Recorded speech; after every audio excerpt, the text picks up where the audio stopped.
All right, my name is Mike Ripsky, and I serve as university chaplain and also as a professor. I teach 2 classes of FSL and one of an English course, 2-level, called The Bible as Literature.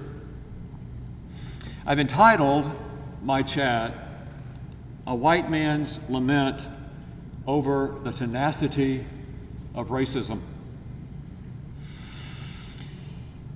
A lament. In my Bible course, we look at the Psalms. There are 150 of them. And of the 150, the majority of them are lament psalms, either personal lament or an individual giving voice to his community, a corporate lament.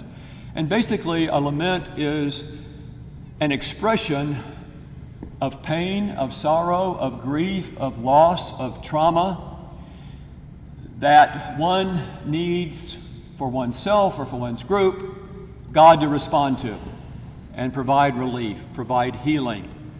One of the most well-known lament psalms goes, "How long, O Lord, how long will you forget me? How long, O Lord, will it take for you to respond to my request for you to come and help me?"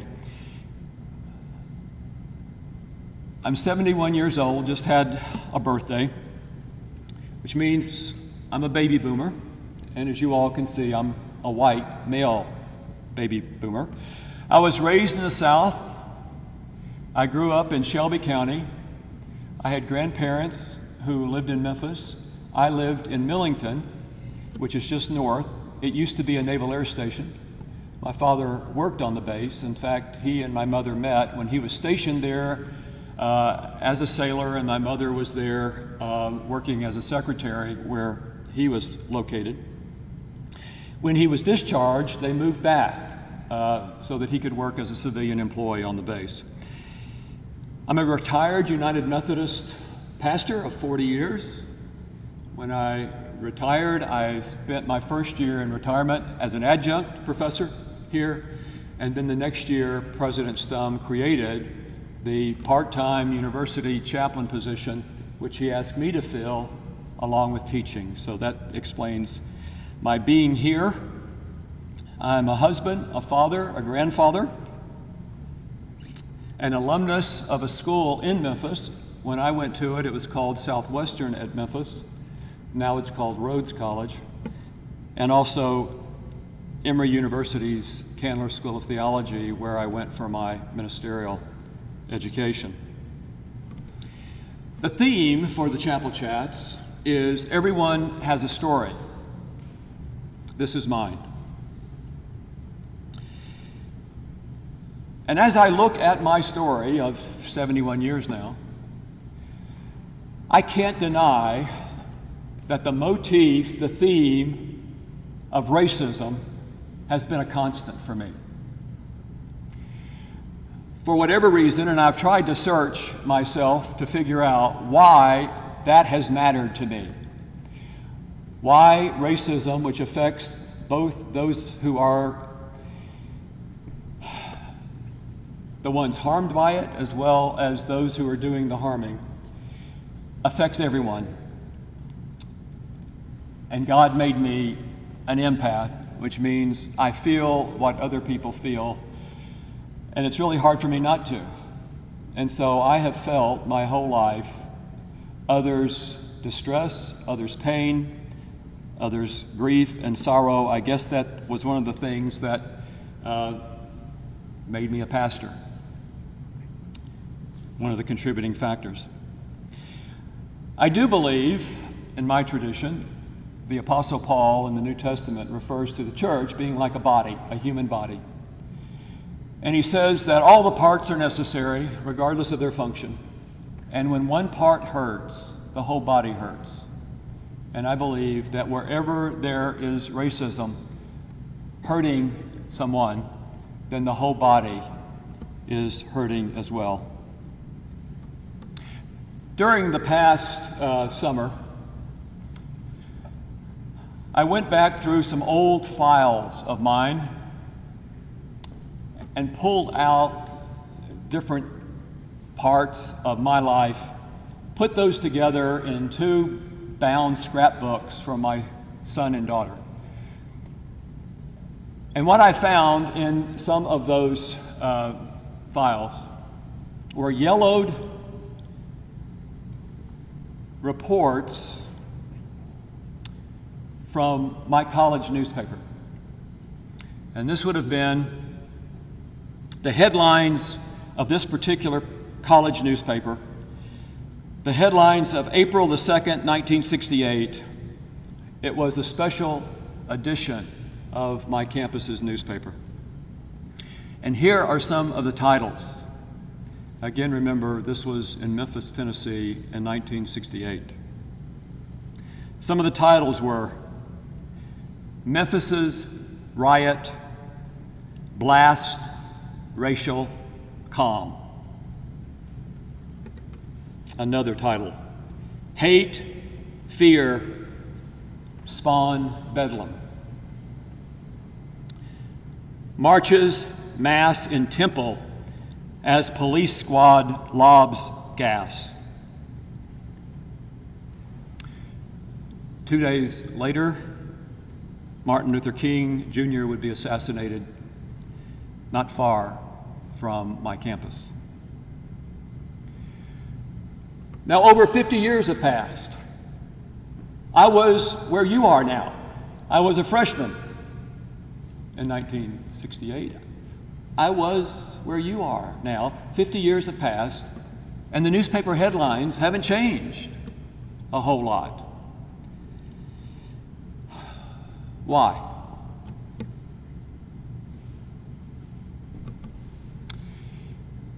My freshman year was probably one of the most eventful years of my life, not only because of what was happening to me personally, but what was happening in society, in the United States, and especially Memphis, Tennessee. My childhood religious fundamentalism had shattered in the first Old Testament course that I took. Religiously, I wasn't certain about a whole lot. I was on my journey to figure out what I believed with integrity. Some of you may be going through that. You've received a lot of your beliefs and you've accepted them, and now you're at an age to decide whether they will be yours or not and why. They may well be yours, but now you will be able to explain why they're yours, and not just because someone that loved you and that you love or respected gave them to you. There was one thing I was certain about for some reason. Call it the Holy Spirit, call it God's claim on my life. I was certain that racism with its segregation was wrong. Discrimination and injustice was wrong. Jesus said, love your neighbor as you love yourself. Treat others as you want to be treated. Maybe those seeds had been planted deep within me and were growing.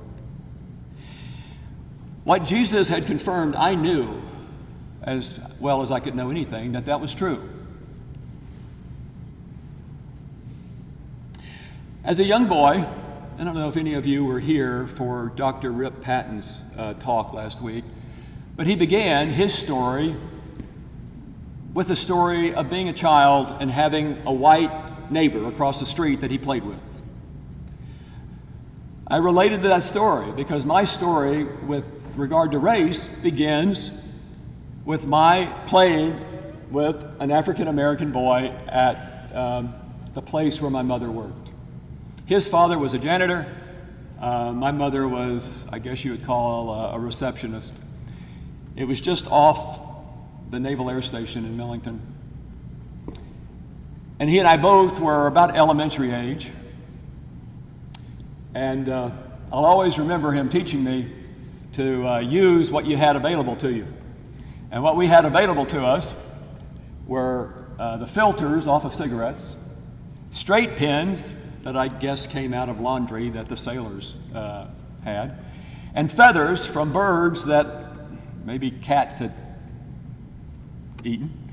But he showed me how to stick those pins in the cigarette filters and put feathers in the filters and use those as darts. And I just thought that was the most fun I'd ever had. One other thing I remember about my first African American friend is that he told me that after he went back to school after the summer break, in a couple of weeks, he'd get out of school. Do you know why? To pick cotton. Because African Americans picked cotton back in those days, and his school would be suspended while he did what blacks did then, pick cotton. Now, what I remember about our relationship as playmates that summer is that before the isms and the phobias of our culture succeed in getting inside our minds and our hearts and our souls, in my tradition, it would be to suffocate the divine image that we've all been created in, that divinity in us. Until that happens, we don't care what color our playmates are. We just want somebody to play with. And so early on in my life, and I suspect maybe you have had the same experience, you didn't know that race was a thing. You just knew that a friend, a playmate, had a different color skin. And that was not a big deal. My next African American friend came during my senior year of high school. It was the first year of voluntary desegregation. Up until then, black students were bused miles and miles away, even though they might live immediately across from the school I attended. They would be bused out of their community to that African American school. That year, before court-ordered busing went into effect and mandated desegregation, it was voluntary.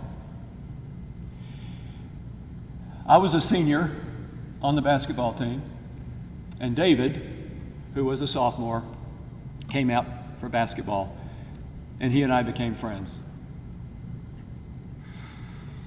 Our hearts connected.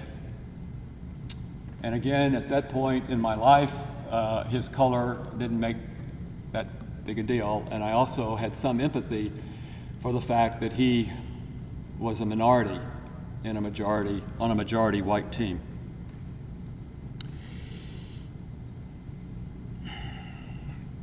We experienced what I would call a kind of Holy Communion, but it lasted only because of David's graciousness.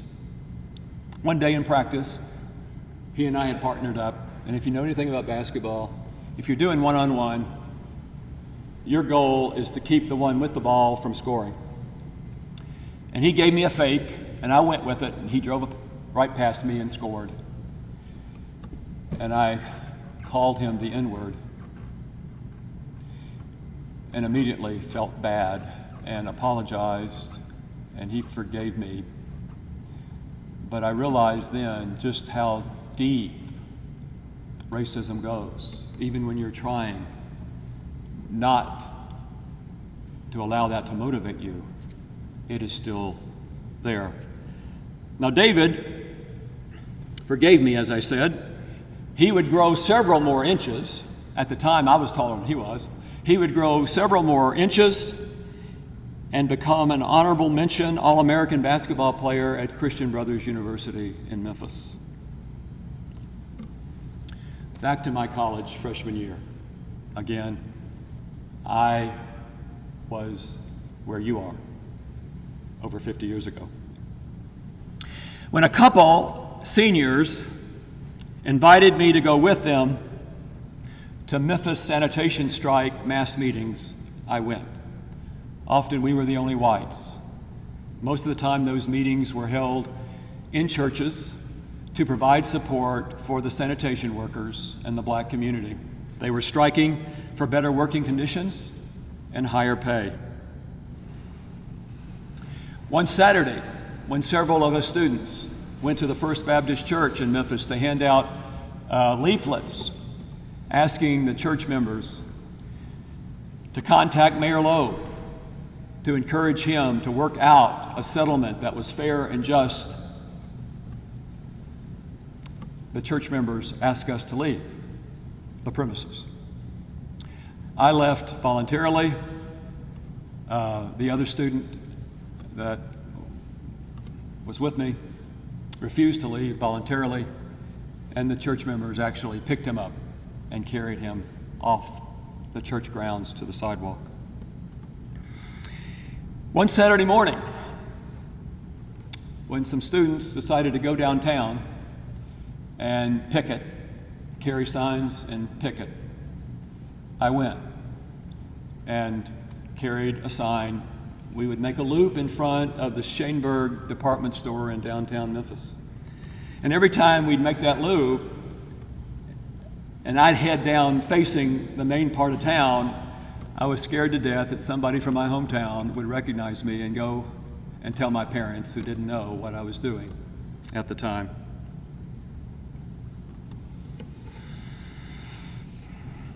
Back in those days, if you joined a fraternity, you had to sign a card, a pledge, that you would never vote for a non-white to be a member of your fraternity or sorority.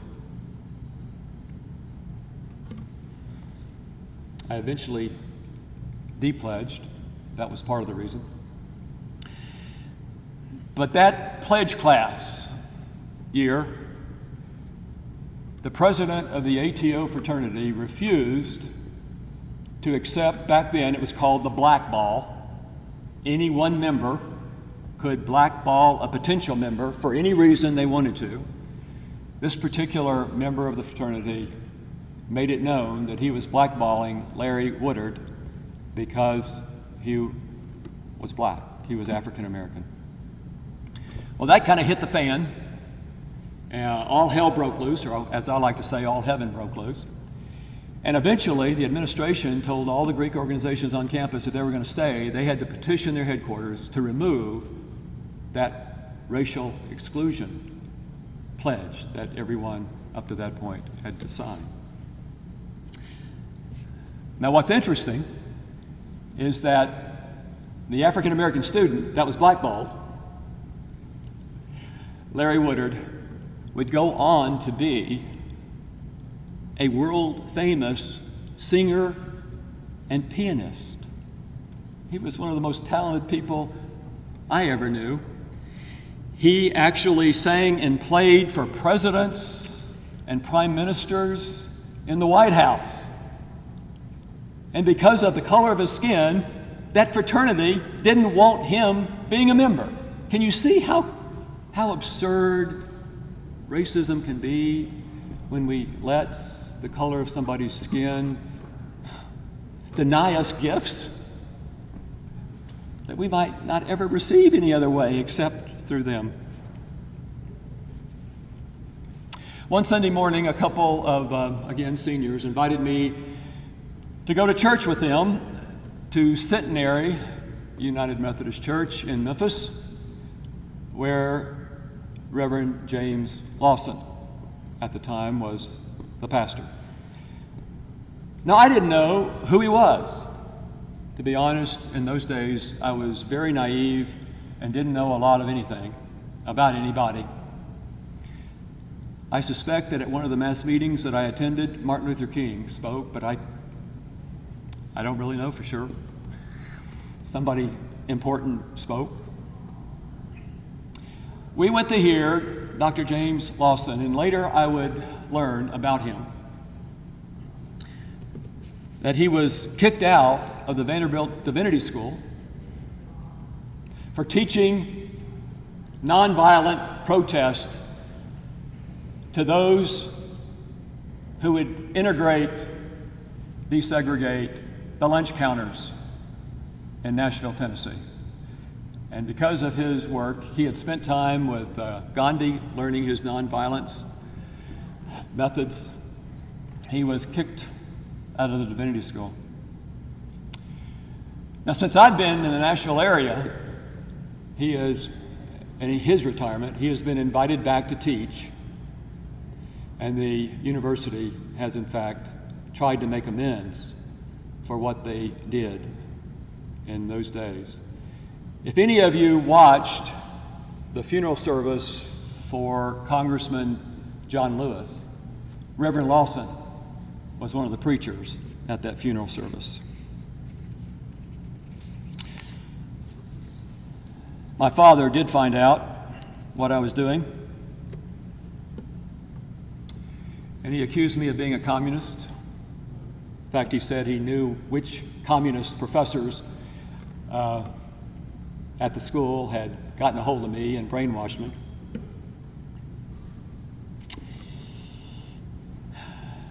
Today, he might accuse me of being a socialist or an anarchist or a leftist or some kind of name. My dad was a law and order person. His job was law enforcement. He was a criminal investigator for the Navy. What I have learned is that often when we talk about law and order, we often aren't letting ourselves see that some laws are unfair, that some laws benefit some while hurting others. Laws can have injustice built into them and be used to perpetuate that injustice. What I have learned is that laws are not eternal. They can change. They do change. They have changed. When those in power, usually folks like me, white males, have their hearts and minds changed so that they can see that the laws are hurting some people while benefiting other people. A former church member of mine, when I served a church in Nashville, Richard Fulton, is known for being a 3-term mayor of Nashville. But before he became mayor, he was a U.S. congressman. And back when very few Southern representatives dared to vote for the Civil Rights Act, the Voting Rights Act, the Medicare Act, the Fair Housing Act, Richard Fulton did. And I'll always admire him for taking that kind of stand. It was unpopular, but he believed it was right. My junior year in college, I married, and 2 days later I went to work at a Methodist church, kind of on the fringe of Memphis's inner city, located just inside I-240. In fact, the interstate was being built while I lived there. I lived in an old parsonage. It hadn't been lived in 3 years. It was full of mice. My new wife threatened to leave me because every time she went to cook something at the stove, a mouse would run through her feet and scare her.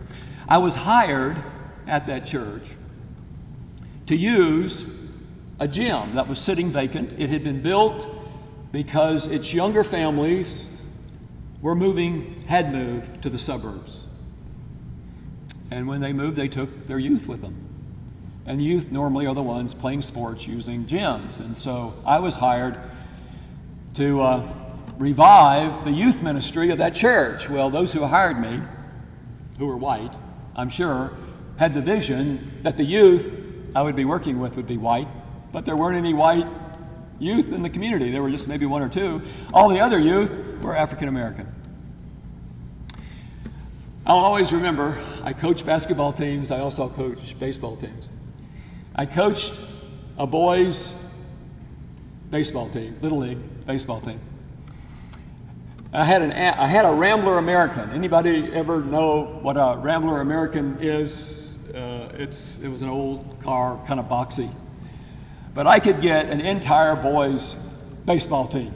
They'd be hanging out of everything, out at the windows. And I could get a whole boys' baseball team in that Rambler American, and we would head out to the suburbs. We would head East Memphis, where my black boys in their orange t-shirts and jeans would take on the white teams in their full uniforms, nice uniforms.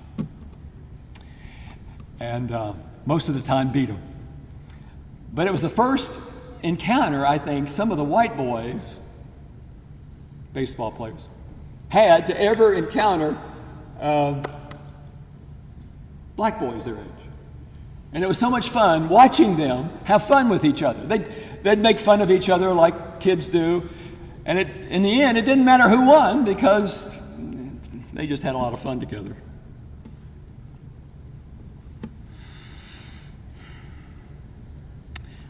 I went to theology school at Emory University. At the time, I didn't go to become a pastor. I went to study theology.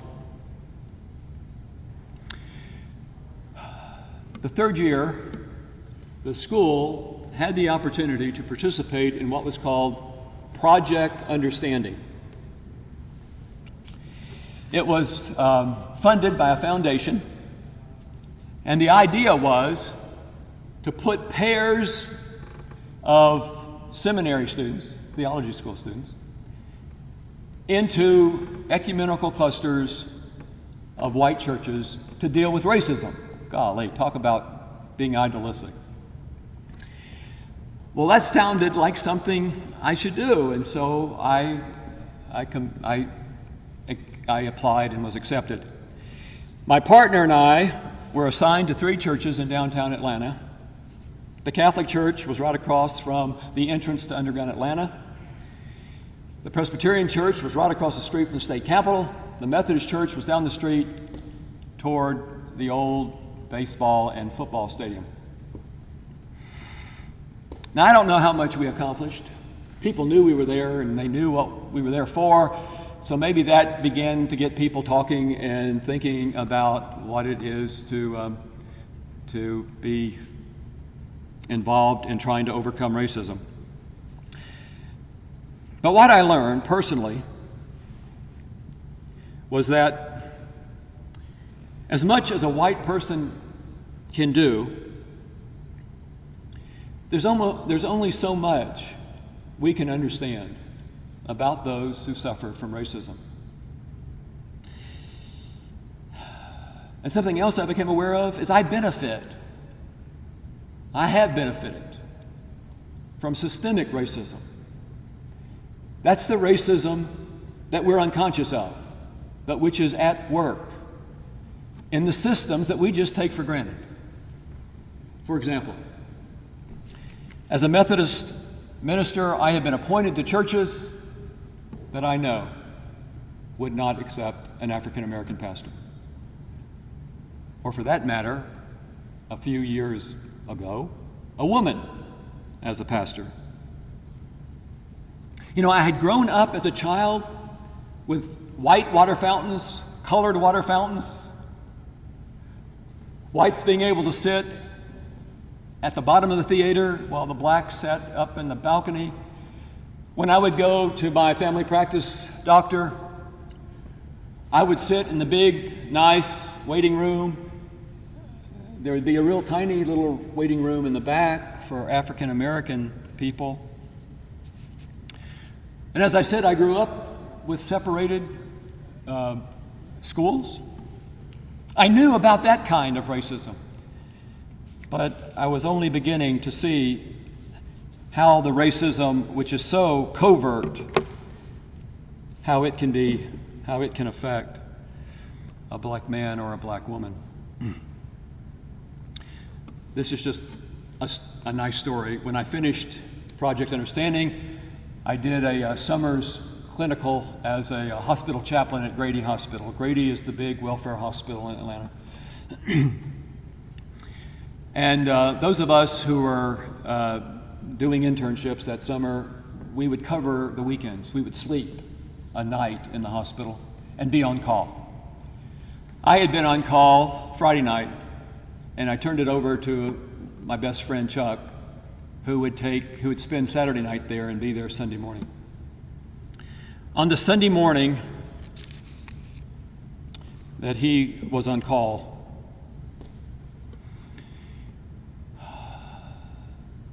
A man went into Ebenezer Baptist Church and shot Martin Luther King Jr.'s mother as she played at the organ.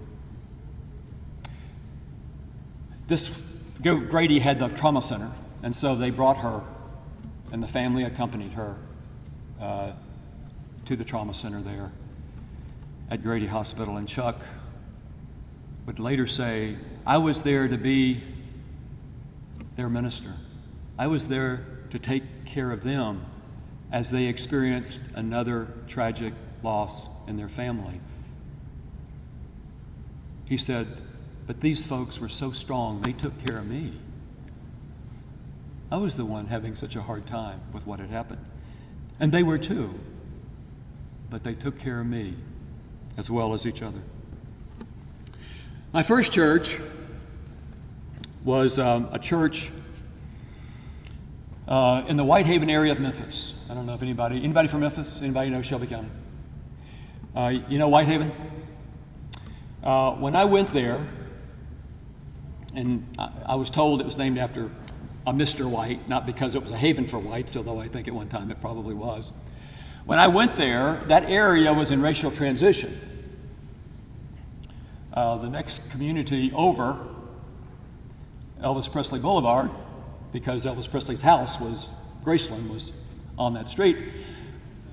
Those homes, for the most part, were inhabited by African Americans, and they had begun to move into the community around the church where I was serving. Overnight, we lost young adult Sunday school classes who either moved east, Germantown, Collierville, or south into DeSoto County of Mississippi. And the reason they moved was in large part due to block busting. Block busting was a practice by real estate agents in which they would sell a house that became for sale to an African American family, and then they would go up and down the street asking the white families on the street if they wanted the real estate person to sell their home. The fear was that you needed to get out fast or your property values were going to go down. And so overnight, families left to preserve whatever equity they had in their home because they feared that African Americans moving into the neighborhood would hurt their property value. It was called white flight. And a part of that white flight was not only due to the housing market, but also due to the fact that Memphis had come under a court-ordered desegregation order, which mandated that whites had to be bused to black neighborhoods, to what were predominantly black schools. Blacks would be bused into neighborhoods where there were predominantly white schools in order to create integration. Well, what happened is the whites moved, or the whites created private schools so that there weren't any whites to ride the buses to integrate black schools. And so the desegregation, court-ordered, simply was counterproductive. I became a part of a community association that believed that if we could create neighborhood schools, which whites said they wanted, and if we had them, they would stay rather than leave.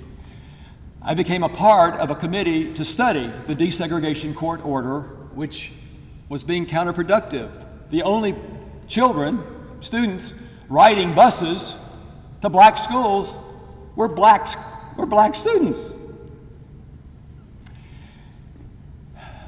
On that committee to study the court order was a young attorney named A.C. Wharton. A.C. Wharton and his family are from Lebanon. His family had a grocery store here. A.C. Wharton would go on to become the mayor of Shelby County and the mayor of Memphis. I worked with a staff member of the Board of Education to create zones around the schools in our neighborhood that would make them all equally balanced racially. In fact, they would all be 1 or 2 percentage points majority black, that they were almost equal. In those days, there was the awareness of a tipping point. Whites would continue to remain in an organization or in a school until it reached a tipping point where African Americans became not just a majority, but even a plurality, and then it would go completely one race. And so we designed zones for all the schools to be almost completely equal racially. And those on the committee seemed to say that that's an experiment worth trying. And then the day came for all the separate committees to present their proposals. And this proposal was put on the table. And an African American patriarch in the county, who hadn't been a part of the process, hearing the proposal, called it capitulation to white racism. And those African Americans who I thought had been in favor of it voted against it. I had thought that it was a baby step toward racial integration. It was worth a try to create a community that would be interracial rather than all one race or another. And I'll have to admit, I was not only disappointed, but I was disillusioned. And at that point began to wonder if racism was a terminal disease and we would never be able to move beyond it as a people. One last story about my stay there in Whitehaven. A neighbor of mine across the street complained to me about the blacks that were moving into the neighborhood. For him, it wasn't a good thing. I left, moved to Jackson. And when he died, his wife called me and asked me to come back and preach his funeral. When I entered the little funeral home chapel in Mississippi, where his funeral was, I saw that half of his pallbearers were his African American neighbors. Those that he initially had feared had become his friends and were carrying his casket upon his death. I moved to Jackson to a church there. One of my memories of being in that church is I invited a preacher to come and preach a series. Some people call them revivals, some call them preaching missions. I invited Ernie Smith, a great African American preacher. He had been president of Russ College, one of our traditional historically black colleges in Holly Springs, Mississippi. I thought I had made everyone in the church aware. There weren't any African American members. It was an all-white church. I thought I had made the church aware that what his race was. Well, apparently I didn't do a very good job, because as the time neared for him to come preach, a family let it be known in the church that they were going to leave if he preached, that they didn't want an African American preaching from that church's pulpit. This was a charter member family. The man was, the head of the family was our treasurer. They were some of our biggest givers. And so I presented to the board what I knew. I said to them, it's been made known to me that if Dr. Smith preaches from our pulpit, we may lose a family on account of it. Do you want to rescind the invitation? And this man, who never said anything, raised his hand and he said, how can we call ourselves Christian and deny someone to preach in our church simply because of his skin color? And no one else said anything else. The vote was unanimous. Ernie came and preached. The family left, but they returned eventually. I recall a men's retreat in 1996 in Memphis. The church that I worked at when I was in college, largely biracial, and my church, which was majority white, almost entirely white, the men had a retreat to talk about race relations, racism. And at that retreat was an African-American pastor who, as a student at UT Knoxville, driving in a car with some of his friends, was stopped for DWB. You know what that is? DWB is driving while black. And he talked about how humiliating it was to be asked to get out of his car, to be spread eagle, and to be patted down for no reason at all, other than he was black, and the car was full of his black friends. At that retreat, this African-American pastor made the statement, white people are the devil.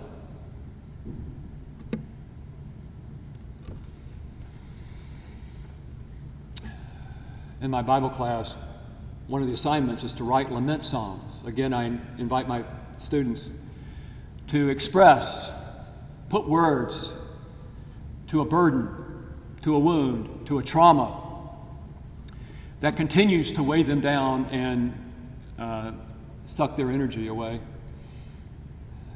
One of my African American students a few years ago, a football player,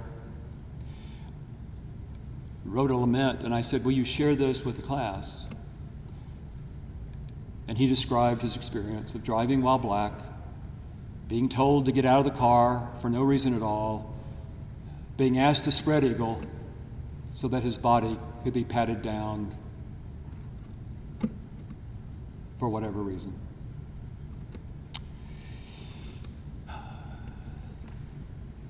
My daughter's a social worker at the Children's Hospital, Vanderbilt Children's Hospital, and she sent me a Zoom conference call. A doctor coming to this country to do a fellowship in pediatric cardiology, his first week here, was on duty, middle of the night. Family came in, 1 week old baby, in distress, and they were trying to get an IV into the baby to feed it because it wasn't eating.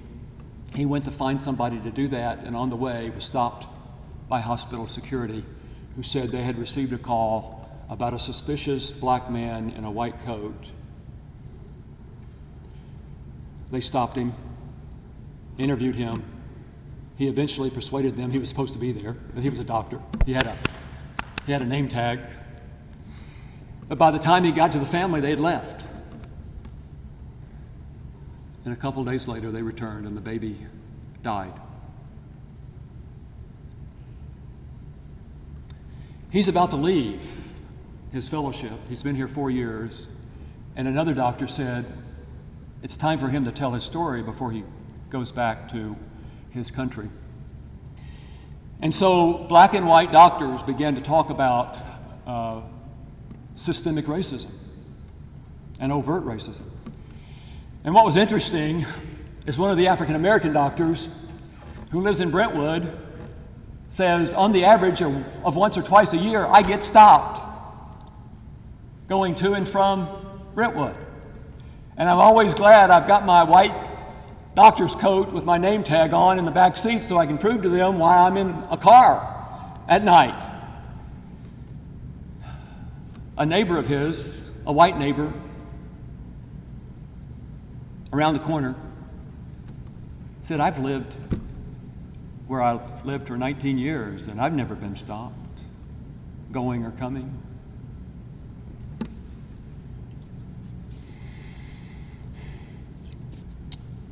Two years ago, you may have heard, we showed we showed a play called The Foreigner. At the end of the play, 3 characters dressed in Klan garb appeared, and their appearance upset some of our African American students, and that created a conversation about racism on campus.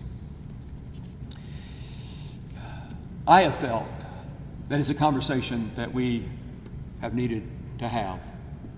Out of that conversation came a diversity committee, task force, and out of that task force has come someone to fill our Office of Diversity, and she is here, and I want to introduce her to you. Her name is Rebecca Sukdaya. Rebecca, will you come forward? I want you to see her, know who she is. Her office is over in the LCC, just a couple of doors down from my office. And I want you to see her, know she's here. And I also ask her to take a few minutes as another generational black-skinned woman to respond to my story. And I hope, Rebecca, it won't be too long before you tell us your story. Yeah.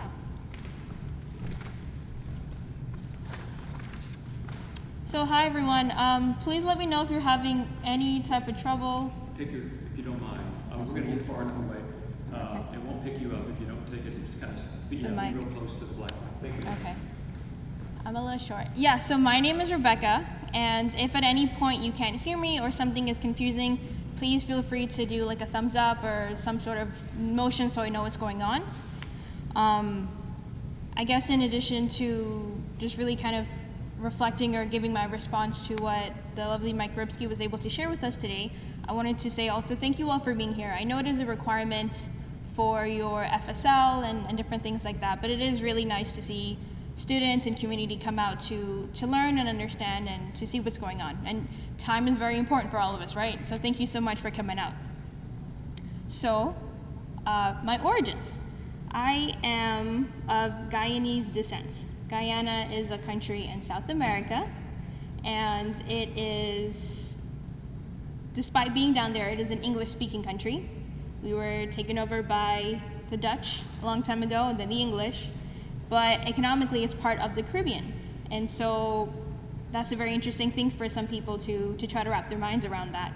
And so I come from a mixed family. Despite both of my parents being Guyanese, my mom is black and my dad is Indian. And with that being said, you might think, oh, like, so you speak this or you speak this language, but in truth, it's similar to the US, how, or in different regions as well, how people were taken from their homelands and enslaved and forced to work. So despite having this descent from these areas, I can't speak Indian or I can't speak West African or something that, I've heard these type of comments before and I just share it like that. That being said, I was also raised in an island in the Caribbean that was also Dutch territory because they take over everything. If you guys have heard of St. Martin before, it's a very lovely tourist destination that a lot of people tend to go to. So with that understanding, also understanding being female, having a few generations removed from Ripsky, I have a very multicultural and even intercultural understanding of a lot of these type of situations. And so I'm here because this is my fight too. I'm a part of this. I care for people in the same way that it's very clear that you're very empathetic and you're aware of situations and you're trying to see and understand what's going on and how we can do this. So in moving forward with that too, it's important to understand to show up to events, to make your presence known, to be there when it's called upon of you, but to also step back if it's not your place to be speaking at this moment. Show up in support, step back to make space so that other voices can come in and share their stories and say what needs to be said in a way that makes sense. Also, it's important when coming to these things, or just understanding and reflecting of life, that we need to show up again and listen, even when we have a quick reaction to, like, that's not me, I don't like that. If that makes you feel uncomfortable, like, process it, right? So show up and listen. It might not be comfortable, it might not be what you understand, and you may completely disagree with it, but just take that listen. And when you leave, make sure you go home, study, and do your research. And regardless of whatever it may be that you're doing, do your research, especially if some comment was made that made you feel very uncomfortable or made you be like, that seems too extra, that's too much, why are you saying all of this? Try to process and understand that, and do the research to figure out where these words are coming from, where the story is coming from, and even where the pain is coming from, before you jump onto someone and be like, hey, can you explain this to me? Or before you just go about saying, oh, I don't like this, I disagree with this. And remember that justice and support for everyone is not a limited resource. A lot of times we are aware of situations where things are putting down others in order to support others. It's that kind of word, I get, you don't get. But justice and support is not a limited supply. There's no, limit of that. Everyone can benefit from it if we are considerate and being aware of everything. And so that takes apart into intersectionality. If you guys have not heard that term before, it is where there's different causes and different fights, and they all intersect. It's not just a woman's issue. It's not just like, a black issue. Things can be mixed, and you can have different identities of yourself that don't need to be erased and pushed aside. You can be all the parts of yourself in a way that is good and supportive. And that is important also to understand moving forward. So in response to what was being said as well, I'm really glad that you mentioned the systemic racism. And so there's some different racism that we are aware of. And so there's the individual racism, which you may think it's the crazy person who is very outright saying this and saying lots of aggressive things, right? There's someone who is expressing their beliefs and their attitudes, and they're part of the problem of putting others down. Then there's also the interpersonal type of racism, which is where those beliefs and expressions are said out loud to other people. So there's that type of conversation, or the type of, I hear it, but I'm not reacting to it necessarily, but it's shared in that way, so people are hearing it. The other one is also institutional, which is the discriminatory treatments, biased practices, and unfair policies that are affecting a lot of different marginalized groups, whether they are in the LGBTQ spectrum, if they are anywhere in different types of disabilities. And I know the focus here is racism, so I'm coming back to that here there. There's also structural, which is part of the systemic, right? It's where, if you think about all the different institutional and societal biases and racism that kind of cement these untruths, and so it kind of takes over as the how do we do stuff. It becomes the formula of how things are done, whether it's being consciously done anymore or not. The systems or the way that things are done allow for this negative and harmful behavior to continue. So whenever you are being a part of this, whether you are an ally or you're part of this marginalized groups, and marginalized groups are groups that are kind of pushed off to the side, deemed unnecessary, not so important. If you are ever showing up as an ally in support, or if you are part of that group trying to fight for yourself, just remember to celebrate the joy and the victories. Celebrate the good times that you have, because not everything is about the fight or the struggle. You as a person need to re-energize, recuperate, and make those bonds, because with your friendship, with the community, with being able to reach out and understand and care for others, that's how we're able to make a change. And there's been so many actions that have been coming across for generations that have proven this, and it's so wonderful to see, in spite of all the fact that things are not necessarily getting better in a kind of streamlined, straight sort of way. Another thing too is to making sure that you're not making the issue about yourself.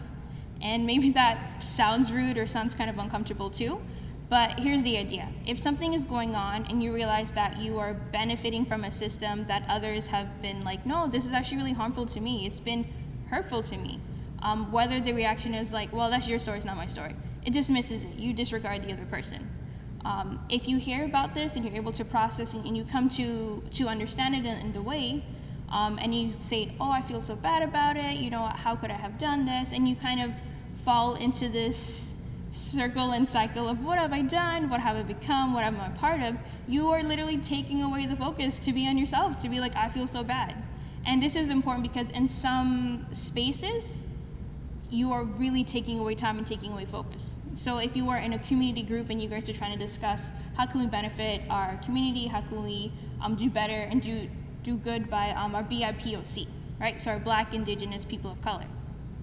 How can we do right by them? If you're taking up a community meeting space to talk about how bad you feel, please understand that that's not the space. If you want to go home and try to lament and try to understand how bad you feel and how you want to improve upon, then please go ahead and do that. There's also community groups that you can make with and of yourself, right?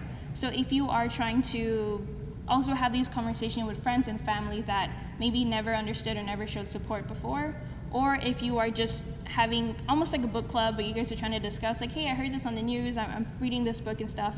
In those community groups, it is safe. If the purpose of the group is to talk about these things, go ahead and talk about them, right? Because we need to process our emotions, we need to understand what's going on, we need to strengthen and refresh ourselves so that we can carry on the fight or carry on understanding and creating spaces for other people. So just be aware of if things are at the right time and the right place for that. And also making sure that you are also constantly questioning yourself, right? You think you may be doing good, don't forget to stop and reflect. It may be something that we don't have time for, but you need to make time to understand what is going on, right? Everything is so quick. Maybe you don't have time to do research and study. You probably have papers to do and you skim the book that you're reading as opposed to being able to sit down and reading the whole process. In the same way that this is something that takes work. It's not just a quick fix. It's not just a hashtag on Instagram and continue on and continue forward. But it doesn't have to be like, I need to devote myself 20 years and hide away in a cave and study, because then you're not understanding the world that you're living in at the moment as well. So just making sure that no matter where you are in the process of fighting for justice, fighting for equality, fighting for others, that you don't think you're too good or that you've come to a certain point that you don't need to reflect. Because there's always something to learn and always something to improve upon. And the biggest point that I understand is it's okay to get things wrong, and it sucks to get things wrong, especially if you beat yourself up about it, like, oh, I should have known better. But the point is that we're here to get things right as opposed to being right. So if there's that continuous process, that conversation, and trying to improve upon, things will be so much better than just getting overwhelmed, quitting, getting frustrated, feeling like someone's attacking you, and just leaving, right? There needs to be a conversation. There needs to be an idea of community. And so as I'm leaving, I just wanted to also share with some books that you guys might be interested in. I know the library also has some. They're also able to take requests. There is a book called The New Jim Crows by Michelle Alexander. And also So You Want to Talk About Race by Ilema Uluyo. So if you guys also have any just questions about books, sorry? Yes, I can also, I'll message you as well. One is So You Want to Talk About Race by Ilema Uluyo, and then The New Jim Crows by Michelle Alexander. These are kind of like the basic books that I'm pretty sure the library has them. I've seen even some other great books. But yes, I'm in LCC 124. If you have any questions, if you have any comments, and because it's diversity and inclusion, it is for everyone. It's not one group is excluded or another. Even if you have questions that you feel are ignorant or kind of strange, I'm here to be that person that you talk to so that you don't bother your friends that are like, why are you talking to me about this? I have sports, I have all of this stuff that I need to be doing. So thank you.